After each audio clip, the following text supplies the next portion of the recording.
大家好，我係 Jack 啊。今次呢條片咧就想同大家分享下啦，點樣去 set up Divi 呢個 platform 啦。之前都有分享過啦，用 N8N 一啲 local platform 去起自己 AI application 啦。咁點解今次要講 Divi 咧？其實 Divi 都係同 N8N 一樣，都係類似嘅 platform 嚟嘅。不過 Divi 喺呢個 knowledge retrieval 啊，做一啲 RAG 嘅 application 咧，我個人嚟講覺得咧佢係新手 friendly 嘅。係啦，如果你第一次嚟呢個頻道，阿 Jack 係一位現職金融機構嘅 AI 工程師。喺呢度，我會分享一啲有關用 AI 提高生產力嘅實戰方法，令唔熟悉科技嘅普通人都可以變成輕鬆駕馭 AI 嘅 power user。如果你都想學下點用 AI 解放你時間，記得 subscribe 呢個 channel 啦。咁咧，其實嚟到呢個 Divi 嘅 platform 咧，大家可以係撳 Get Started 去整一個 account 先啦。咁咧 log in 咗咧，你就會見到一個咁嘅 workspace 嘅。大家應該就未有任何 application 住先啦。係啦，咁咧入到嚟之後咧，我想大家幫我咧係撳右上呢個 plugin 度，係啦。咁咧會有個 marketplace 嘅，咁你幫我揾翻 Open Router， 咁啊先 install 咗 Open Router 先，係啦，然後咧再 search 嚟一個叫 OpenAI Compatible 嘅呢個 API Compatible 呢個，又係撳 install， 咁啊裝咗呢兩個 plugin 先，咁我哋會喺呢個 Divi set up 咗嗰個 LLM model 啦，同埋 set up 翻個 embedding model 先，係啦，咁你起咗啦，起完之後咧，我哋咧就會用一個 provider 咧叫 Open Router 嚟嘅。咁如果你未睇過我之前介紹 N8N 嘅嗰個 Getting Started 嗰條片咧，咁咧我就即係都嗰陣時都係用緊 Open Router 啦。咁 Open Router 其實係咩嚟嘅咧？佢就係一個 Unified 嘅 interface 嘅 endpoint 啦。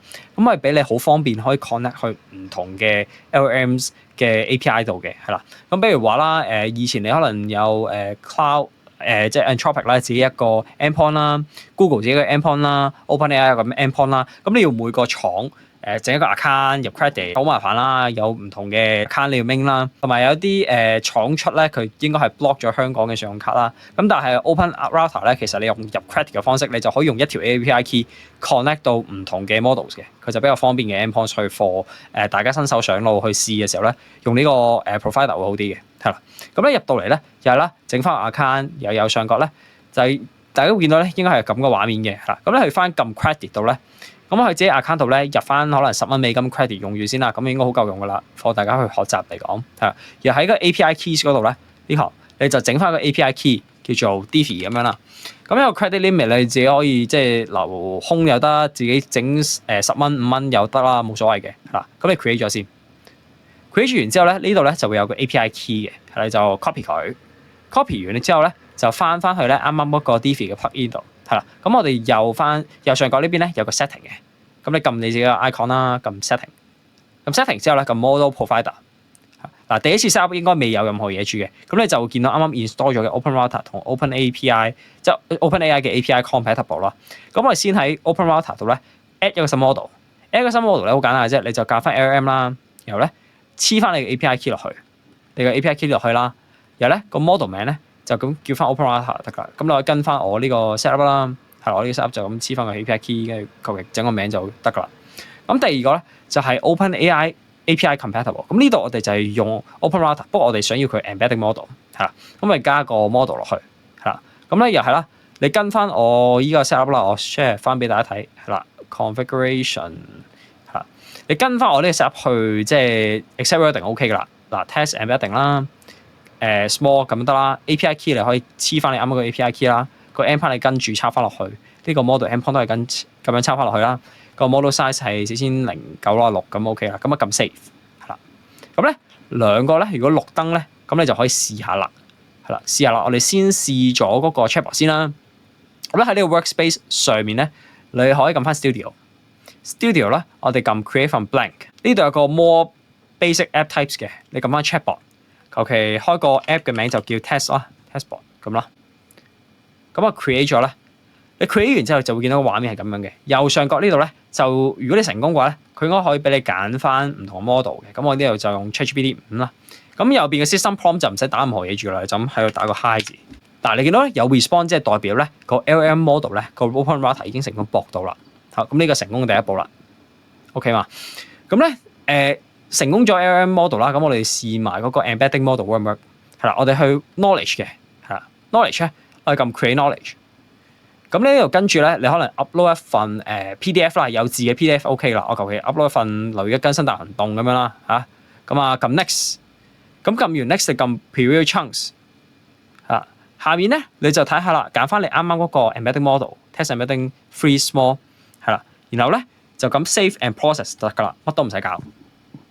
好啦，咁你睇下佢啦，佢呢度有個 embedding in process 嘅 processing 咁樣啦。咁啊，等一陣嗱，如果佢綠燈咗咧，你就可以撳 go to document 係啦，咁啊 available 咗啦。咁咧左邊呢度咧有個 retrieve full test 嘅，咁咧就可以打翻啦。求其打啲嘢啦，留意啲更新大行動咁樣咯。呢度就你撳 test 睇下冇嘢翻嚟，如果有嘢翻嚟嘅話咧，即係代表你個 embedding model 已經成功安裝咗啦。咁咧呢兩個部分 chatbot 同埋 embedding 成功安裝咗咧，代表你嘅 set up 成功。咁我哋就可以下一步再講我哋點樣去玩 Divi 嘅呢個 workflow 去起一個 RAG 嘅 application 啦。喂，唔好意思啊，大家咁啊講漏咗一樣嘢咧，就係嗰個 re-rank car model 啊。咁啊，大家咧可以同一樣咧喺個 marketplace 咧幫我 down 一個叫做 Cohere 嘅 plugin 啦 down 落嚟先。咁 down 完之後咧，我哋咧去一個叫 Cohere 嘅網站咧。咁呢個 Cohere 咧，佢哋嘅 provider 就係一個 re-ranker 嘅 API provider 啦。係咁一樣啦，大家 sign in 咗一個 account 先 ，sign in 咗之後咧。應該會見到咧，佢有一個 dashboard 咁樣啦。咁咧，你係可以咧免費就係咁樣試下一個 trial key 先嘅。咁咧，佢有個 limited quota 咧，可以俾大家試玩。咁喺呢度咧就好簡單咧，登入完之後啦，就 create 個 trial key 啦。咁啊，整翻個叫 Divi 咁樣啦，呢度係啦，已經有個 Divi 啦。咁咧，佢就有個 API key，你就可以 copy 咗先。copy 完之後咧，就去翻你嗰個 Divi 嘅 setting 啦。咁啊，同頭先一樣撳翻 setting。咁啊，撳翻 mobile provider Cohere 呢度咧，撳翻 configuration， 跟住咧 add 個 API key， 將你啱啱嘅 API key paste 喺度，然後咧改翻個名 OK 啦，又 save 翻低，然後咧先喺呢個 system model 呢邊咧教翻你嗰個re-rank model 咧，我哋做re-rank 3.5 呢個先 save 咗佢，咁啊 default 咧可以教翻咗個 re-ranker 嚇，咁有咗呢個之後咧，我哋再喺下一條片講下點樣真係去應用起一個 RAG 嘅 application 啦。好，就咁先。今日條片係咁多啦，鍾意呢條片嘅記得 like 同埋 subscribe，我哋下次見。